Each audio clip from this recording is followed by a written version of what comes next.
From the Jesuits of Canada and the United States, this is AMDG. I'm Mike Jordan Laskey. Over the past couple of weeks, there have been countless reflections on the life and work of Pope Emeritus Benedict XVI. I've appreciated reading about his rich theological writings and his decades of church service. I've even liked reading about some of the challenging moments he had to face, with varying levels of success, admittedly. Before, during, and after his papacy, he just did so much. He was a complex man, so much experience, and I pray that after that long life, he might now rest in the peace of Christ forever. Whenever a world historical event happens related to the papacy, I like to call up my friend Dr. Christopher Bellitto. Chris is a medievalist, a church historian, and a professor of history at Kean University in New Jersey. He's a frequent media commentator on church history and contemporary Catholicism, and you might have seen him quoted in recent days in the Washington Post, CNN, NBC, and other outlets. I always appreciate the long view Chris brings to current events as a scholar of history. We talked a bit about the history of papal resignations and what lessons the church might learn from how Benedict's post-papacy unfolded. We also talked a bit about the history of Jesuit superior general resignations, and he told me about his upcoming book from Georgetown University Press titled Humility: The Secret History of a Lost Virtue. You can subscribe to AMDG wherever you get podcasts, and thanks for joining us.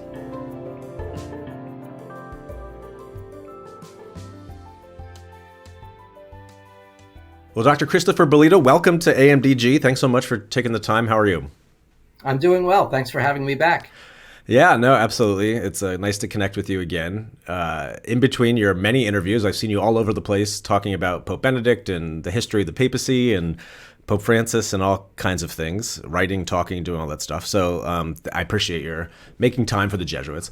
And so I want to jump right in and we want to talk a little bit about Pope Benedict, especially focusing on his post-papacy era. But before we kind of get into some of that, I do think it's worthwhile kind of going back in time, which is now almost 10 years ago, which is hard to believe.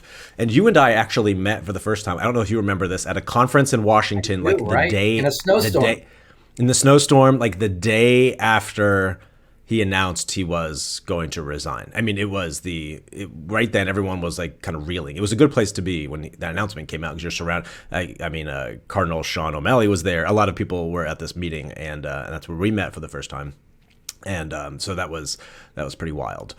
So let's go back in time, if we could, just those 10 years. Help us remember that time and why. Now it seems like, oh yeah, I mean, people resign from things. It seems like it happens, they retire. But at the time, it was like this kind of earth-shattering decision. It was stunning. It was earth-shattering. You know, my own story is that I woke up. Our daughter was 8 at that point, 7. And I usually get her moving in the morning, and I turned on my cell phone and there was a text from a friend that said, "The Pope just messed up your day." And I had presumed that he had passed away, went on CNN, Pope resigns. And I woke my wife up to tell her, you know, she had to take the lead to get Grace on the bus. And I said, "The Pope resigns, I got to go to work." And she said, "Can he do that?"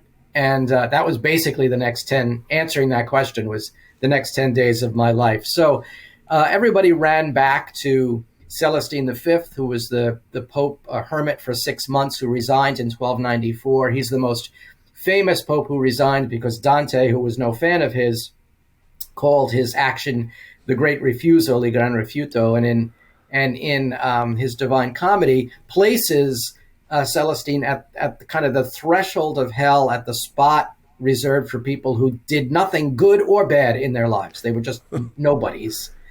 But the had popes resigned before, yes, about a good handful. The first one was in the year 235, a pope by the name of Pontian, who, remember, Christianity is illegal in the Roman Empire at the time, and he was going to be sent to a prison colony on Sardinia, knew he would die there, and was afraid that word wouldn't get back. So he resigned so that somebody could take his place before he left. But the last papal resignation before Benedict the 16th was in 1415. Gregory XII, the Roman Pope. This is when there were 3 popes, one pope in Avignon, one pope in Rome, another one moving around, what's been called the here a pope, there a pope, everywhere a pope chapter of church history. And Gregory the XII, who may, canon lawyers still argue about this, but who may have had the best claim to be the true pope, kind of falls on his sword and resigns, and is treated with great respect afterwards as a cardinal, lives on about 2 more years.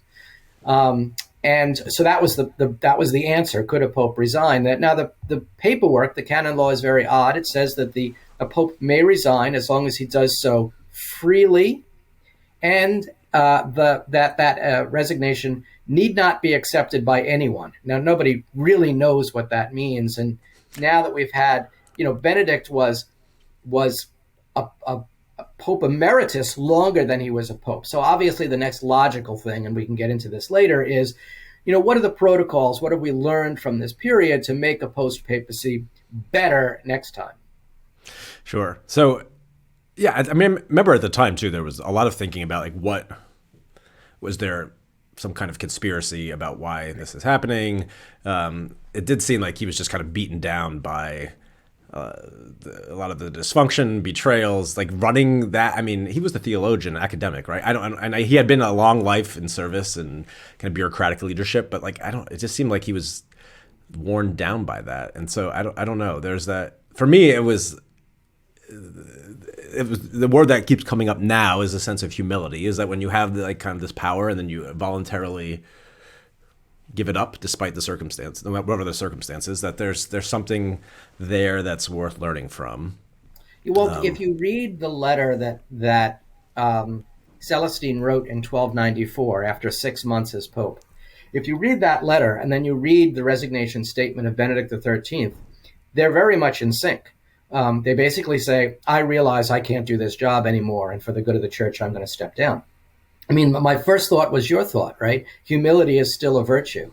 I have a book on humility coming out in July, and there he is. I mean, he's in there for this action. I'm not sure that he wanted to be Pope. I'm not sure that he expected to be Pope. I've heard some people comparing Pope Francis's homily at the funeral of Benedict XVI, which was a very small, quiet homily, to the homily that Cardinal Ratzinger gave at Pope John Paul II's funeral, and someone said that read or sounded like a campaign speech, even if it wasn't his campaign speech. And I recall when the white smoke occurred in 2005, and they announced that it was Joseph Cardinal Ratzinger, I was doing Bloomberg Radio Live, and they asked me for an immediate reaction. And my immediate reaction was, well, the cardinals decided not to decide. And so the papacy of Benedict XVI was really the epilogue or the coda of the papacy of John Paul II. And you have to kind of put this all together, because Cardinal Ratzinger was head of the Congregation for the Doctrine of the Faith for 24 of the 27 years of the John Paul II papacy. And so he did make some adjustments. I was actually surprised to hear his tone change a little bit in some of his writings. Deus Caritas Est, which is probably his crowning achievement, that and the 3 volumes on Jesus. It's not quite as academic writing.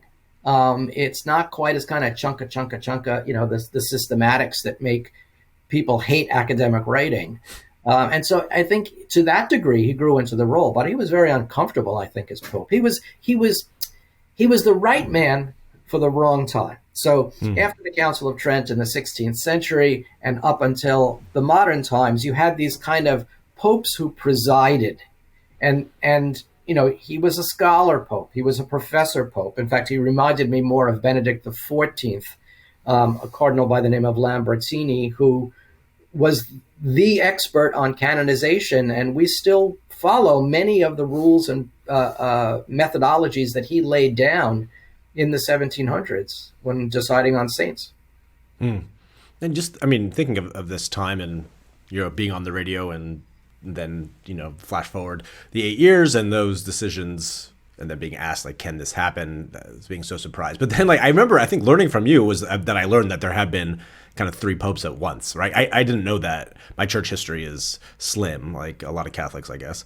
But I don't know. For me, it's always helpful to have that historical perspective that you can pull back and see like things that are challenging or new or feel like how could this possibly happen.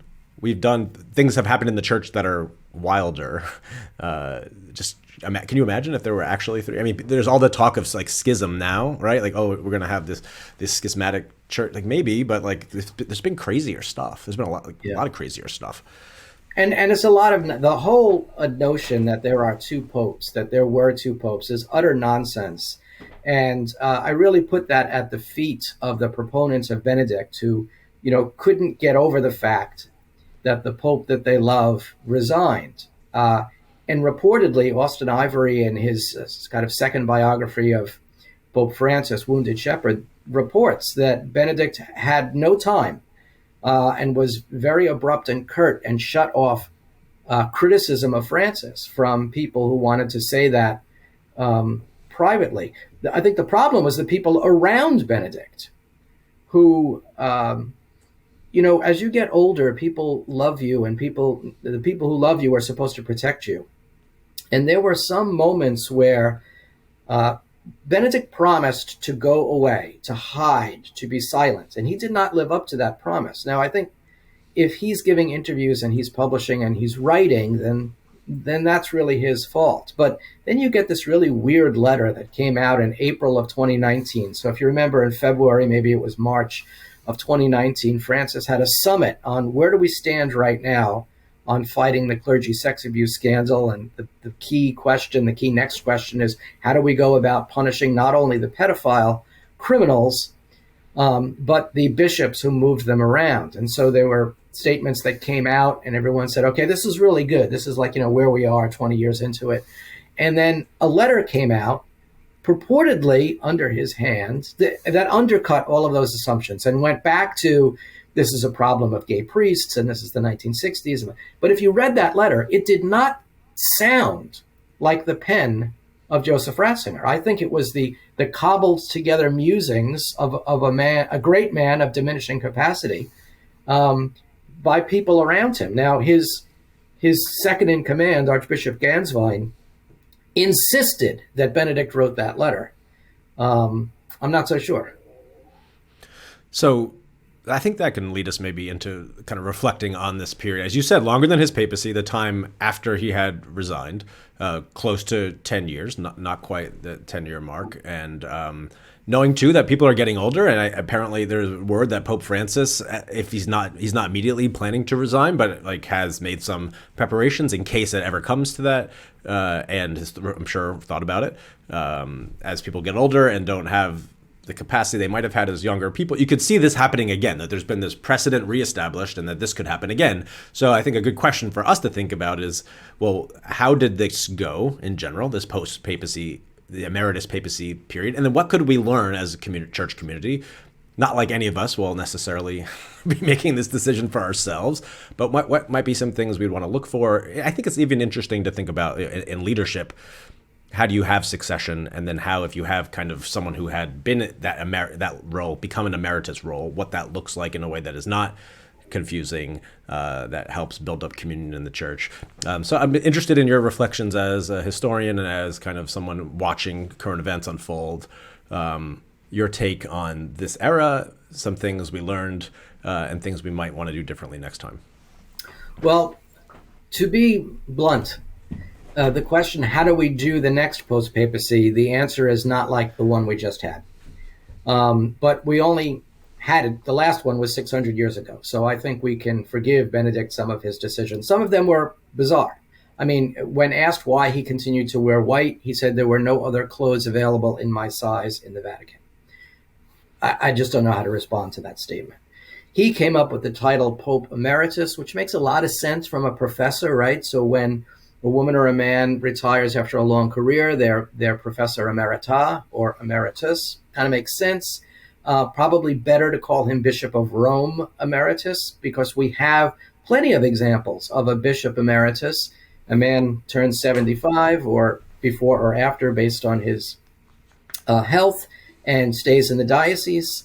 You have a pastor, sometimes emeritus. So these are all good examples that exist already. We seem to do just fine in the United States with, as Barack Obama once said, we only have one president at a time, one prime minister at a time. I think one of the reasons why the funeral was kind of low key was because that's what Benedict wanted. And my response, by the way, to the people who say that Francis did not give Benedict a big enough send-off is tough, because Benedict said he wanted a small send-off. And so this may be what it looks like in the future. The death of a sitting pope is different than the death of a former pope. So certainly the pope can't wear white. He should be called Bishop of Rome Emeritus. He remains a bishop, so he should go back to wearing his robes as a bishop, black with the purple bunting. Maybe we'll let him wear the white zucchetto or skull cap as a little reminder. I think that he should no longer use his papal name. When a man is elected pope, he's asked two questions. Do you accept election? And by what name will you be called? Well, if Benedict is no longer pope, then he's no longer Benedict. And so I would go back to his first name to keep that style, right? So in the case of Francis, he would be Bishop Jorge or Jorge Mario, Bishop of Rome Emeritus. And also, he cannot write anymore. Even though Benedict was very clear when he wrote the 3-volume history discussion of Jesus as Pope, which was probably his retirement plan as cardinal, he says in the preface that this is the writings of a private theologian and not the magisterial statement of a pope. Well, that may mean something to the couple of hundred people who understand that, but to the rest of the world, a man who is still in white, who is publishing a book where the publisher puts Pope Benedict XVI on. Why? Because the publisher wants to make money. It's really not clear. And so I don't think, and it's interesting because he wrote several things and was interviewed, and sometimes he was called Pope Emeritus, and sometimes he signed it Joseph Ratzinger. So this needs to be clarified. So I think you don't wear white, you go by your own first name as a Bishop Emeritus of Rome, and you do not communicate with the outside world except in close coordination with the current Pope's communications team. For me, those are the big 3 lessons to come out. So Beyond that, let me stop you. Can I interrupt? I just it's like why does that matter? I can see why the writing would matter. That we don't want like someone who's writing in a way that people would then confuse with the current pope or not understand how it fits in. But like the white and the name and the title, why do you think those things are important? Those seem like small potatoes to me. Convince me. Yeah, I'm going to disagree. I think they're really big potatoes. There are some people who say that it's not confusing. Walk into any parish and ask around, and they'll tell you that there were 2 popes. And so in a world where we live on our phones with little icons and symbols and nobody's using words anymore, the visual is far more important. When I teach my courses in medieval European history, I always remind people at the very, very high illiteracy levels and say what I see is what I know. And that's completely true today. And so I think it's absolutely critically, it would instantly say the man in white is Pope, the man not in white is the former Pope. It would be very, very, in fact, it would be clearer than a sitting American president standing next to a former American president, both of them wearing suits, because there is no sign of office that our president wears, right? Okay. All right. I was just setting you up to see. That I think it raises, though, is the issue of incapacity. So I think that when Cardinal Ratzinger was watching John Paul II die, and if you remember, it was very difficult. So the Parkinson's just destroyed his body after the late 90s. He willed himself to live through the Jubilee year. That was the crowning achievement there of his papacy, I think, and going to Jerusalem and asking God for forgiveness for the sins and crimes visited by Christians upon Jews. And, that epic image of John Paul II putting his hands on the western wall of the Temple Mount in Jerusalem.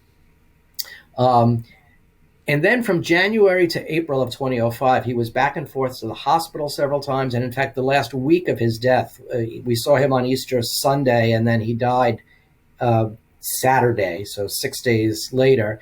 Was, if you remember, we can all identify with watching a beloved elderly relative pass away, to the point where sometimes we say, go, it's okay. So-and-so is waiting for you. You've lived a good life. We'll be fine without you. We know you're with us. Well, what happens if John Paul II fell into a persistent vegetative state? I think our listeners might be surprised to find that there are 0 regulations. There is no co-pope. There is no former pope. If a president of the United States, God forbid, whoever that president is, falls into a persistent vegetative state, we have the 25th Amendment. I don't know, but I'm sure other modern democracies have similar protocols in place. We don't. And so now, as part of what I hope will be a papal commission studying a post-papacy, we need to talk about that as well. If you write a contingent letter, such as we know Paul VI did, John Paul II did twice, and both Benedict and Francis said they did, in the event of an incapacity, I resign as Pope, who says when that moment occurs? We don't know. A delegation of cardinals is the obvious thing, but that's not written anywhere. So the idea would be then you could set up something that would actually that would have some kind of power to be able to make that decision. You'd have to. I mean, if a pope falls into a coma and there is no DNR or living will or healthcare proxy, we could be in a situation for years with an incapacitated pope. It reminds me of, we could get into some Jesuit leadership questions too, because in some ways analogous in that it's a large, faith-based organization, not within the church, religious institute in the church, and has a leader, elected by Jesuits, the Father General, Superior General, and they're one of the most famous ones ever, Pedro Arrupe.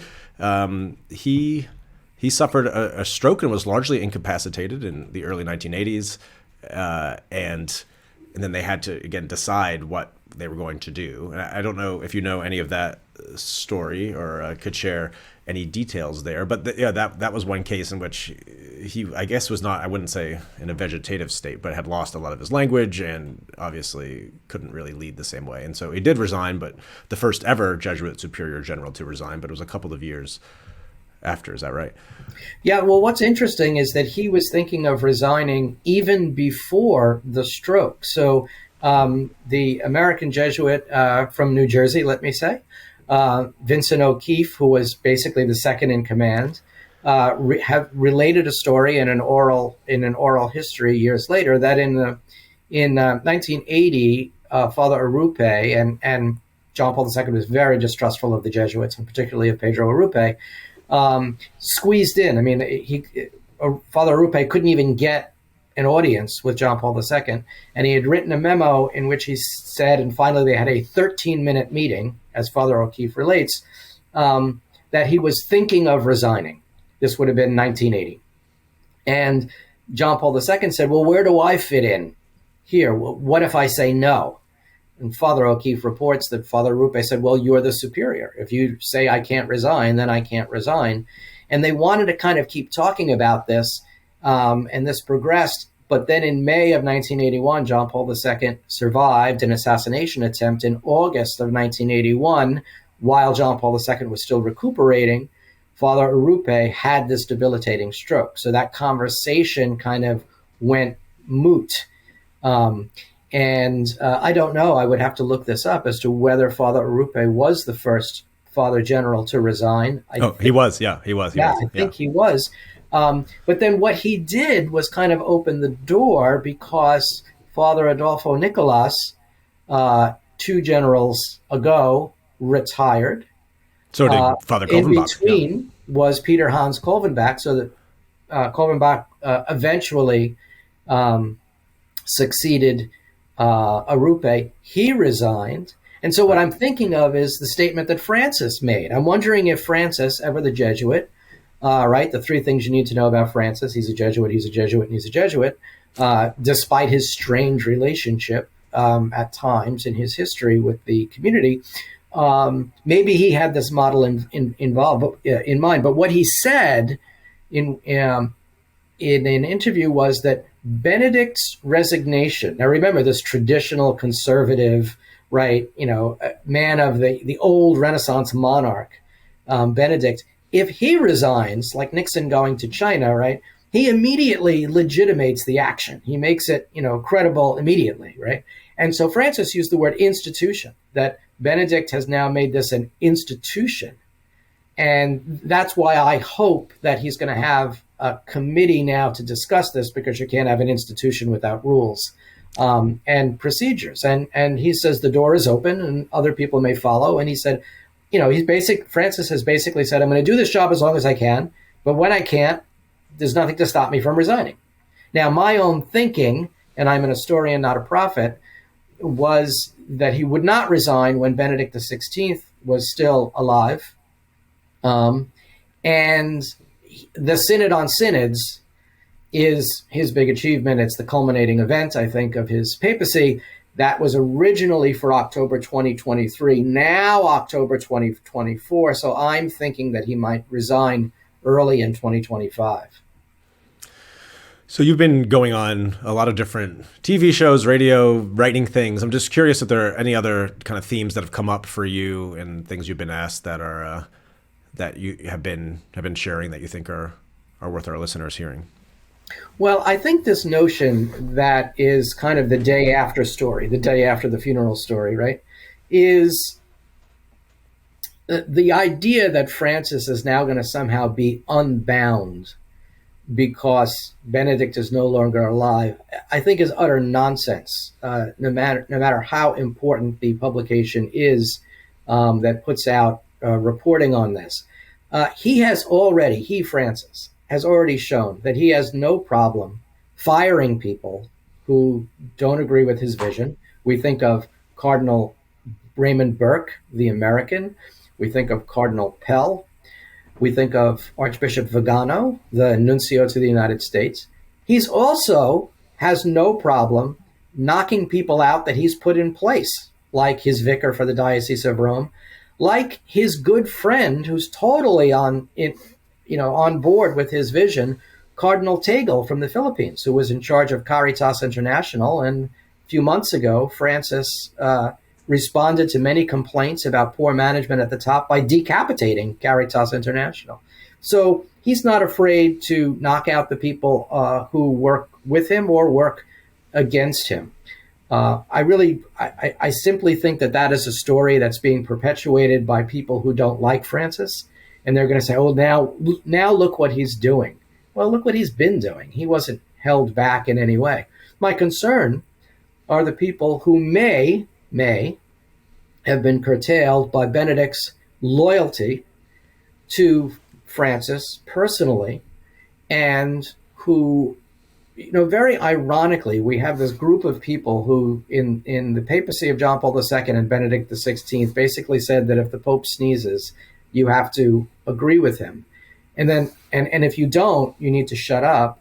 But they have no problem complaining openly and loudly about Francis. The irony is that they are enjoying an amnesty that they denied to other people. I think some of those people will be far louder and disrespectful to the current Pope. And that includes, major Catholic television networks like EWTN that are in open dissent. You mentioned briefly the synod, and that is one thing we've had a few episodes on here on the show. We've had Sister Natalie Beckart, we've had Jesuit Father James Hanvey, who's in Rome working on the synod, and I'm interested for you, kind of again historically looking at how popes lead, and then seeing the synod, this kind of worldwide consultation process. What, if you have any perspective on that synod, kind of within history, church history, is that something that it feels unprecedented? Is that fair? What about it has struck you? Well, a couple of things. The first is that people gathering together to talk about common problems and best practices and worst mistakes has been with us from the beginning of the church. The first 4 church councils, starting with the Council of Nicaea in 325. They're really one big council stretched out over a couple of hundred years, asking, who is Jesus? And since Jesus is fully human and fully divine, is he one person? Is he two people? What's the implication for Mary? Is she the mother of God, or is she the mother of the human Jesus? And so how did people do that? They got together and they talked. So synodality, this action of asking what's going on and then coming together from the periphery to the center and then out again to the periphery, is very, very ancient. So the synod is absolutely nothing new. Even Pope Innocent III in the early 1200s, who probably was, the last man to claim to be Lord of Europe, when he called the Fourth Lateran Council in 1215, he called it about 2.5 years earlier. And the letter that he sent to bishops was, ask around, see what people are talking about, and come to Rome. And let's talk about that. So that's one piece of the puzzle. The second piece of the puzzle is, with the death of Joseph Ratzinger, Benedict XVI, you now ends the period of time where you had leaders in the church who were at Vatican II. So Joseph Ratzinger was a peritus, or an expert in theology at Vatican II, drafted some of the documents. Karol Wojtyła, one of the so-called boy bishops, because they were like 37 or 38 when they attended. So these are fathers of the council. Jorge Mario Bergoglio was ordained in 1969. He's a son of the council, right? So if you were at the council, you're kind of fighting for your own legacy.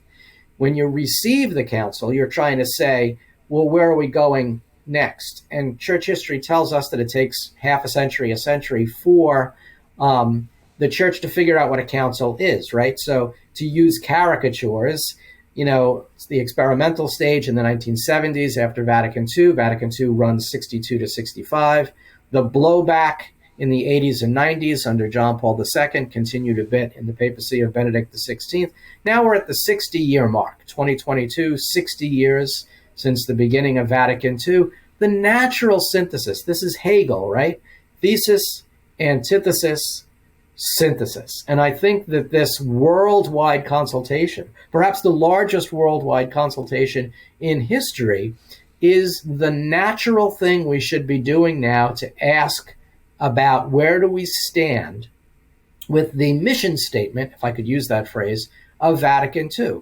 How has it been enculturated? What can we learn from outside Europe, where Christianity is dying, if not dead, to the global south, where Christianity is surviving? And how can each section evangelize each other? So I think that this is a very natural stage. Well, I appreciate your reflection there, and again, reminding us that getting together and talking is something we Catholics have done for a long time. Before I let you go, though, you mentioned a book coming out in the summer, and I want to give you a chance to mention that so folks can keep their eye out for it, on humility. And you say Benedict himself makes an appearance. And so, yeah, what's in that book? What inspired you to write it? And tell us about it. So thank you for allowing me to do that. So in 2016, I published a book called Ageless Wisdom, Lifetime Lessons from the Bible. Being a good Catholic, I had never read the entire Bible and decided that I was going to do that. And it took me 4 months. And I was particularly interested in the interplay of wisdom and the elderly. And humility kept cropping up, but I didn't want to put it into that book because I thought it would complicate the message.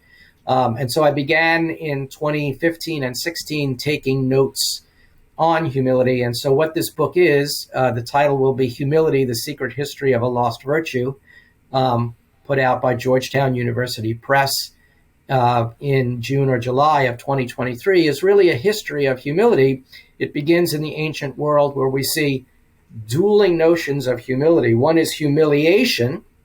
You are less than, in the Greco-Roman world, less than the gods, less than the empire. But then you have Judaism, Christianity, and later Islam, who sanctify humility, who make it not a vice but a virtue. And these two things fight with each other. The medieval period is the period where there's this great synthesis, usually under the title of learned ignorance. It's the golden age of humility. And then, of course, we move into the Enlightenment, the scientific revolution, where sometimes humility falls back, though we have cautionary tales like Mary Shelley's Frankenstein or Christopher Marlowe's Dr. Faustus. And then at the end of the book, I decided to consider not what we can gain from having humility, but what we lose by not having humility. And so I'm asking people to consider the history and to apply it to today. Excellent. Well, that is what I love about a lot of your work, is that you're a historian and taking these things, but writing in a way that is accessible and then also applicable to questions and big questions today. So I'll look forward to seeing that when it comes out. We'll have to have you back on to talk about it. But in the meantime, thank you again so much for fitting us in your busy schedule, and appreciate your candid reflections and the historical perspective as always. So Dr. Chris Bellitto, thanks so much. Thanks for having me.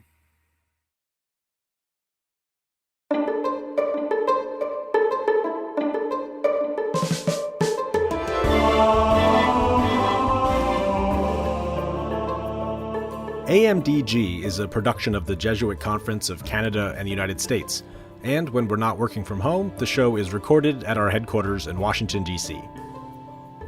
AMDG is edited by Marcus Bleach, and our theme music is by Kevin Laskey.